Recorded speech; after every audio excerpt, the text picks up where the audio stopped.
Coming up on the Rockbridge Report, the VMI campus is still mourning after a new student died this week in training. Find out what happened during a routine physical exercise. The Pope is in Washington this week and addressed Congress today about poverty. We'll show you the highlights of his speech.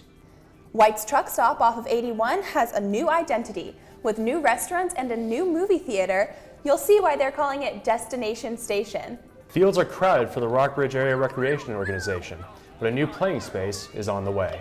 All that and more is next on the Rockbridge Report. Live from the campus of Washington and Lee University with news for Rockbridge County, this is the Rockbridge Report. Good afternoon and welcome to the Rockbridge Report. I'm Reed Gady. And I'm Kinsey Grant. A VMI cadet mysteriously died Monday afternoon. While on a routine physical training run, Sean Duck Huang collapsed. EMTs arrived to the scene and took him to Carilion Stonewall Jackson Hospital, where he was pronounced dead. The cause of death is still unknown, but the school expects to find what happened in the next couple days when the state medical examiner's office releases its report. The school says there was no indication that Huang may have had a pre-existing condition that could have led to his collapse. A funeral service will be held Sunday in Falls Creek, Virginia at 11 a.m. Buena Vista has seen another factory close, this one with some of the highest paying jobs in the city. Mundette Hermatite had been up and running for over 50 years and went out of business last Friday. It has made cigarette papers on a factory on West 21st Street since 1959. Its customers include Marlboro, R.J. Reynolds, and Philip Morris, which have all seen declines in cigarette sales. 46 employees lost their jobs, but about a dozen have found new work, and the city of Buena Vista says it is helping the displaced workers get back on their feet. Pope Francis is the nation's capital today for his historic 6-day visit to the United States. He addressed Congress today to talk about global poverty. CNN's Polo Sandoval in Washington reports. I have the high privilege and distinct honor of presenting to you Pope Francis of the Holy See. With both houses of Congress and presidential candidates looking on, Pope Francis spread his message of peace and love. He urged lawmakers to take action on the key issues he holds dear, like immigration and the refugee crisis.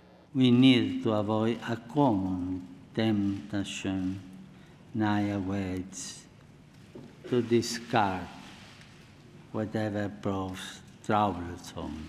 The Pope touched on climate change. Now is the time for courageous action and strategies aimed at implementing a culture of care and avoiding war. A good political leader always opts to initiate processes rather than possessing space. They're all issues some in Congress may see differently, like the Pope's longtime criticism of capitalism. You want to make sure you preserve the system that has done more for the poor than any other system that's been known to man. After the speech, Pope Francis sees first-hand efforts to fight poverty and homelessness when he helped serve lunch to some of 250 of D.C.'s homeless. He passed on lunch with lawmakers. He wants to go be with the real people of Washington, the poor people, the street people. These are his people. These are the people he wants to be a voice for. Reporting in Washington, I'm Polo Sandoval. The city of Lexington got some good news about its budget from April through June. Revenues were 4% above budget and expenses were 6% below budget for the 2015 fiscal year. Property taxes brought in more than expected and several departments reported unexpected savings. City Manager Noah Simon credited the City Council and staff members for their effective leadership. Simon said that the numbers are still trending positively and felt this would benefit community members in the next fiscal year. Travelers coming through Rockbridge County have a new alternative to your average truck stop. Destination Station, formerly White's Truck Stop in Rafine, has everything. As Polina Noskova reports, owner Bobby Bergstresser hopes to attract locals and families, as well as the truck driver just passing through. Destination Station, a travel center that has added to the former White's Truck Stop, is now home to 3 restaurants, a 32-seat theater, and the first pharmacy at a travel center in the United States. Bobby Bergstresser, who bought White's Truck Stop in 2010, is the owner of Destination Station. In the last 15 years, the truck stops and travel centers have kind of reinvented themselves. and they're a stop not just for the trucker today, but for the person traveling an RV or the salesman or and local people too. Besides having regular gas, diesel, and convenience stores offered at most travel centers, Destination Station also offers Burger King, Iron Skillet, Subway, and a full deli. Popeyes, the #1 fast food restaurant in the petro travel industry, is also located here, as well as the only Caribou Coffee franchise in Virginia. If you're a traveler or somebody local, we pretty much have about anything that you would like to find. Destination Station also includes a clothing shop. A unique feature is A Taste of Virginia, a shop where all the merchandise is made in Virginia. Some of the food and products featured in the shop benefit the community. Locally made dog bones are sold with funds going to benefit service dogs. The shop also sells Virginia-shaped baskets made by local disabled artisans. Bergstresser says he still plans to open a cultural center where all the products sold will be made in Virginia, but that plan was put on the back burner to accommodate the quickly growing travel center business. Nicole Dixon is an employee of Destination Station and worked at White's Truck Stop for 2 years. A lot of changes since I've been here in the last 2.5 years, and they've all been really positive changes, and the customers just love the changes we've made. Bergstresser echoes the importance of the customer experience. What we do and the type of service we give, I think really only works if you're there every day. Bergstresser will continue his plan of developing a community center with the opening of a campground next year. For the Rockbridge Report, I'm Paulina Niskova. Coming up, rainy days are ahead. We'll bring you the weekend forecast. And later, we'll show you how the annual Pie Festival and some generous donors came together to create a great summer at the community pool.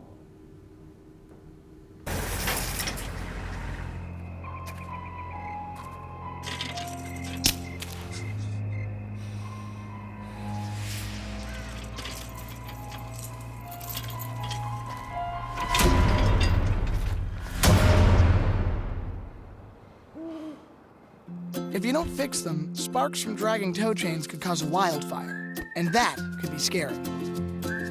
Hi, Smokey. Only you can prevent wildfires. In the small town of Elmira, New York, a boy was born into an all-American family.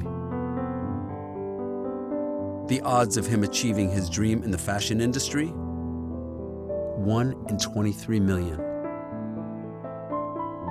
The odds of having a child diagnosed with autism? 1 in 68. I am Tommy Hilfiger, and my family is affected by autism. Learn more at autismspeaks.org/signs.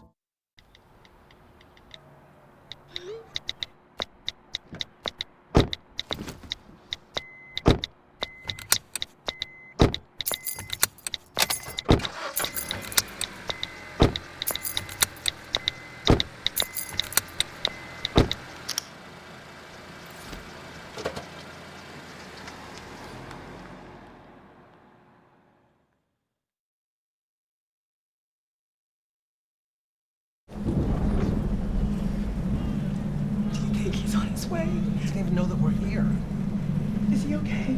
Please tell me he's okay. Laura. Okay, try to call him again. There's no signal. Try. Nothing's working. Well, just Everything's down.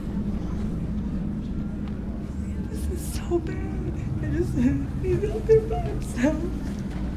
Make sure you know where to find your family in an emergency. Start your plan at ready.gov.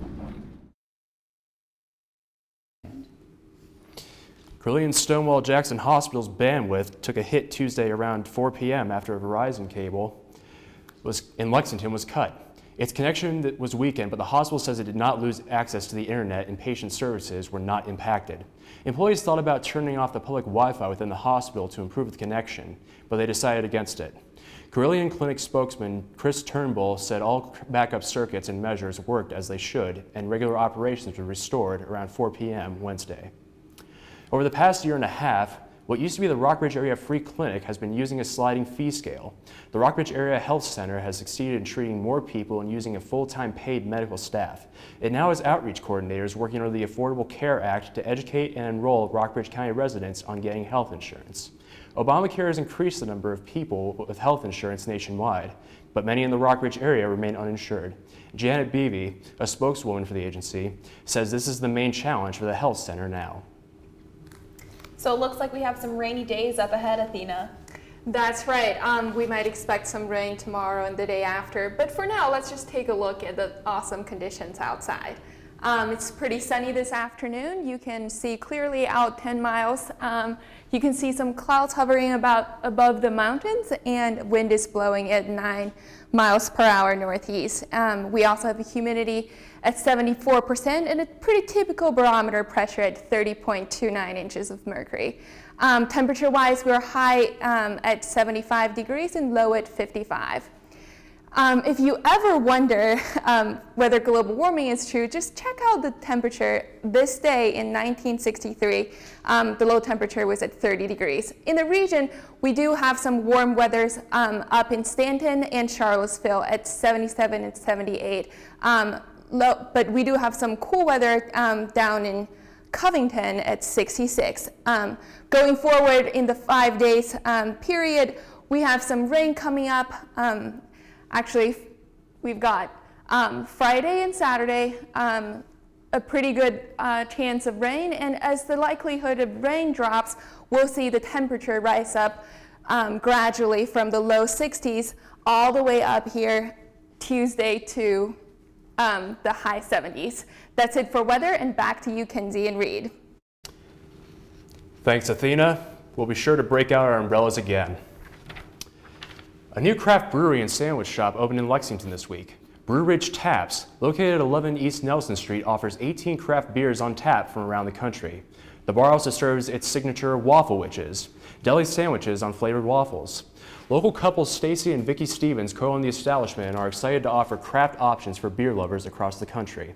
Brew Ridge is one of 78 craft breweries in Virginia, which the industry says is $1 billion business in the Commonwealth. A new bar in Lexington opened its doors to customers for the first time on Monday. Coming up, your local sports. And an update on the Rockbridge Area Recreation Organization's project for a new baseball field. Hi, may I please have an application? Thank you.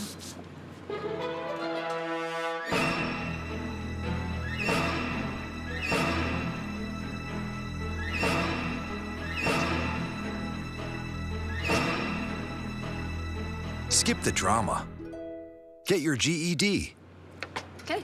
Take that first step towards a better future and sign up for free classes now at yourged.org.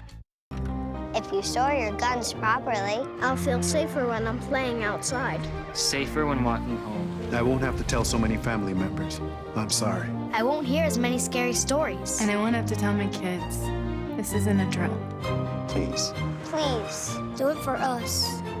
Your family, friends, and neighbors are all counting on you. Never let your gun get into the wrong hands. Remember, always, lock it up. Visit ncpc.org. No more pencils, no more books, no more teachers, dirty looks. School's out for summer. What this place needed was better graduation rates. So we worked with schools like Henry Ford High, and now they're up 18%. To help us do more good this year, go to unitedway.org, because great things happen when we live united. If you want to be a parent, it doesn't matter how you play, what you wear, how you dance, or even what direction life takes you. You just need to be there. You don't have to be perfect to be a perfect parent. Thousands of teens in foster care don't need perfection. They just need you. Welcome back. The Rockbridge Area's youth sports organization, known as RARO, expects to break ground on a multi-purpose practice field where Lexington already has 3 fields for sports games. And why? Because they say that's just not enough room. Anna Akins has more. RARO has lost its practice fields at Waddell Elementary School and at Lilburn Downey Middle School due to Waddell's current construction project. And it has added nearly 400 athletes to its program since Buena Vista recently joined. We're down a bunch of fields in the city itself. So I thought this would be a good time for us to, the best time is actually now for us to take this project and run with it. Plans are moving forward on a $200,000 practice field on city land adjacent to Brubaker Field. We're building a Little League baseball field, and a field which would be multi-purpose. Soccer, lacrosse, and football teams will also be able to practice here. There won't be any lights or bleachers, since it will be exclusively a practice facility. Raro still needs to raise another $100,000, and the project will take another 2 years. I'm in the process of also putting a campaign together to fundraise. Through corporate contributions in Rockbridge County and in Lexington, and at the same time through individual family donations.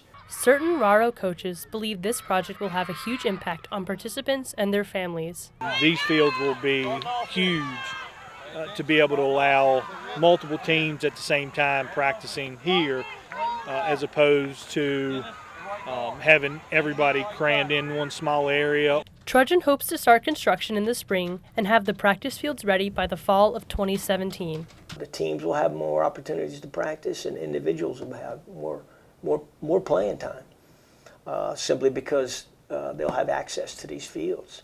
For the Rockbridge Report, I'm Anna Akins.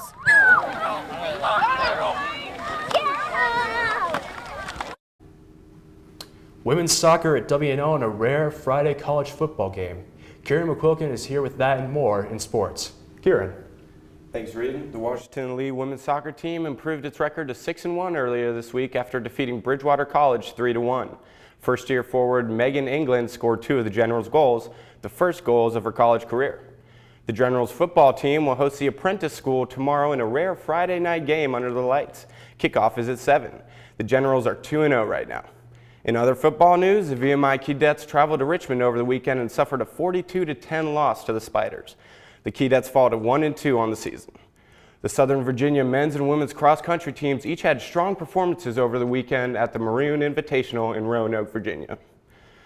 The women took second place overall, while the men placed fifth in high school sports news. The Rockbridge County High School girls volleyball team dropped a 3-1 decision to Liberty High School on Tuesday. That's your sports for the week. Thanks, Kieran. Busy week in sports. In Lexington, the boiler that heats the indoor community pool and the showers failed this summer. Aquatic Director Leslie Ayers thought she might have to use the funds from the annual Pie Festival to pay for the new $40,000 replacement. She said in an email requesting donations that if she could raise $16,000, she would order the new boiler. But what she received was overwhelming support from the community. Over 60 people donated enough money to pay off and install the boiler completely. All that without touching the funds raised from Saturday at the Pie Festival. Rachel Stone was on the scene. My favorite kind of pie is lemon meringue pie. Chocolate fudge pie. I like apple. I like chocolate. Blueberry. Chocolate. My favorite kind of pie is lemon cream. The 6th annual Pie Festival fundraiser featured a lot of different pies and homemade ice cream. Over 500 people came out to the community pool in Lexington. This Pie Festival is raising funds for our swim lessons. Our goal as a partner in the USA Swimming Make a Splash campaign is to give every child in the country an opportunity to learn to swim. I want to thank all the donors who stepped up to make that a possibility. It was really overwhelming support, and we love our pool, and we're glad that our patrons do too. So the Pie Festival ran just like it had in the past. From selling pies and other food, the event raised about $15,000 for swim lessons and water safety education, more than has ever been raised before. But Saturday's festivities were the real fun. It was the last fling of summer at one of the 2 community pools. Watching them have a great time and just all the families enjoying the pool for the last time. It's always sad when the outdoor pool closes, and they got a great year. It looks like a good day and a good turnout, and I'm sure there are going to be some disappointed people who come and the pies are gone. The best part? Residents who swim in the covered pool all year no longer have to take cold showers. For the Rockbridge Report, I'm Rachel Stone. That's all for this week's Rockbridge Report. Be sure to check out our website, www.rockbridgereport.washingtonandlee.net. Thanks for watching, and have a great night.